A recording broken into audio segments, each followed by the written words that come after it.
Menga qara, undan ko'ra dishoviy salaskalardan qo'yib, kraskalarni, puftalarini sepib tashlasa bo'lmaydimi? Arzonroq chiqardi. Bunaqa past tukalar xullas, boy bolalar mebelning obro'siga to'g'ri kelmaydi. Mashiniklardan charchadinglarmi yoki sifatsiz mebellardan charchadinglarmi? Boy bolalar mebelda birinchi o'rinda bolajonlarimizning salomatligini o'ylagan holatda juda ham yaxshi sifatli mebellarimizni sizlarga tavsiya qilamiz. Ko'rib turganingizdek, bu mebellarimizni, kravatimizni, mana 3 teshikli shkafimizni oladigan bo'lsanglar, zo'r bonus sovg'alarimiz bor. Kravatimizdan boshlaymiz. Ko'rib turganingizdek, bu kravatimiz belanchak bo'ladi. Bolajonlarimizni sakraydigan yoshga kelganda, 1 yosh paytida обязательно kravatdan sakraydigan sho'x paytida bu kravatimizni pasaytirib chuqur manej holatiga olib kelsanglar bo'ladi. Yana tushadi, spannik ulab qo'ysanglar ham bo'ladi. G'ildiraklarda tormozlari bor, g'ildiraklari ham geleviy bo'ladi. Juda ham sifatli, hech qatida bolajonlarimizning qo'lini kesib olib, shilib oladigan qirra degan narsa bo'lmaydi. Juda ham zo'r sifati.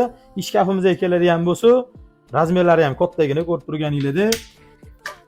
Mana ichlari ham bemalol, kattalarning vishilkasi ham sig'adi, glubinalari ham chuqurroq.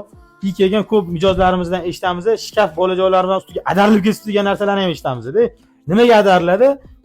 Glubinalari juda ham chuqur bo'lmagan holatda standartga to'g'ri kelmaydi. Baland shkaf qilishadi, lekin chuqur bo'lmaydi.